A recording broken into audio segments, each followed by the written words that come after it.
Bonjour, dans ce flash spécial nous allons parler des élèves en difficulté scolaire. Il faut savoir que les élèves en difficulté sont présents dans toutes les écoles. C'est pourquoi nous avons analysé 2 articles et 2 vidéos traitant de ce sujet. L'article Un guide d'entretien avec l'élève en difficulté paru en 2010 dans la revue Les Cahiers pédagogiques nous donne un outil prenant la forme d'une grille à faire compléter aux élèves. Celle-ci devrait permettre aux enseignants de cibler les difficultés des élèves de manière précise et ainsi d'adapter leur manière d'enseigner pour leur venir en aide. Cette pratique fut testée par les auteurs de l'article et comparée avec une classe n'ayant pas eu cet outil, les résultats furent au rendez-vous. Le second article est lui aussi tiré des cahiers pédagogiques et s'intitule « La difficulté ne se réduit pas à une question gestionnaire ». Dans cet article, l'auteur nous donne son avis sur les dispositifs d'aide pour les élèves en difficulté.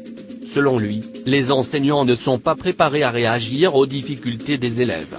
Les problèmes ne sont pas les dispositifs d'aide mais plutôt la façon dont nous réalisons ces dispositifs. L'auteur termine en expliquant qu'il est préférable de ne pas isoler l'élève en difficulté car l'aide des pairs est décisive.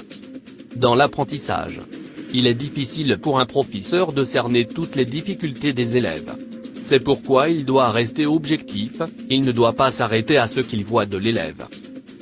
Finalement, il ne faut pas oublier que chaque élève possède une personnalité, un vécu. C'est pourquoi, le professeur doit croire en l'élève. Nous allons maintenant parler des 2 vidéos, toutes 2 ont été créées par l'AFP, la Fédération des professionnels et professionnels de l'éducation. La première s'intitule Orthopédagogue, aider les enfants en difficulté ou en trouble d'apprentissage. Cette vidéo nous informe sur l'utilité d'un orthopédagogue pour faire face aux difficultés scolaires.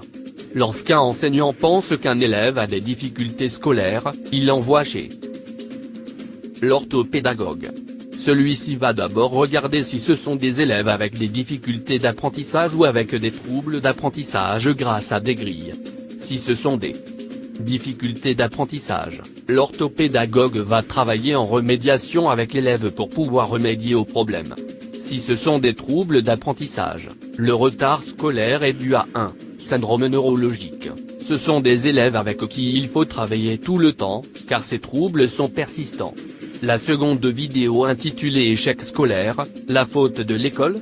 Moins d'Écho d'Actu nous informe que d'après une enquête réalisée en 2015, un quart des élèves français a des difficultés scolaires, ce qui concernerait 40% des élèves issus d'un milieu défavorisé. Premièrement, près de 100 000 jeunes parents quittent l'école sans avoir leur diplôme. Est-ce la faute de l'école? Ensuite, selon une autre étude réalisée par le Conseil national d'évaluation du système scolaire, la France est le premier pays où les inégalités scolaires sont les plus importantes. Inégalités de traitement, d'orientation, d'accès au diplôme. C'est pourquoi la réussite scolaire dépend de la situation familiale et le niveau d'études des parents. Il est dit ensuite que le problème vient de plusieurs facteurs comme des professeurs peu expérimentés et un niveau général peu inférieur à la moyenne nationale. Depuis 2008, pour aider les élèves en difficulté, l'école primaire propose 2 heures d'aide personnalisée ainsi que des stages de remise à niveau durant les vacances scolaires et, au collège, on propose 2 heures par semaine d'accompagnement éducatif. En 2015, Najat Vallaud-Belkacem, ministre de l'Éducation nationale a supprimé le redoublement car cela a un effet négatif sur les trajectoires scolaires et c'est un facteur du décrochage scolaire. Cependant, en novembre 2017, le nouveau ministre de l'Éducation nationale, Jean-Michel Blanquer a lancé le dispositif Devoirs faits. Cela permet aux élèves de faire leurs devoirs à l'école. En regardant dans d'autres pays, comme la Finlande, il remarque qu'à l'école primaire, les élèves n'ont pas d'évaluation, peu de devoirs, apprentissage ludique en groupe ou encore, emploi du temps léger et pas de compétition entre les élèves. Cela est dû à un meilleur encadrement des élèves et à un meilleur financement. Pour finir, les enseignants sont valorisés, mieux formés et mieux rémunérés. Merci d'avoir suivi ce journal, je vous souhaite une agréable après-midi.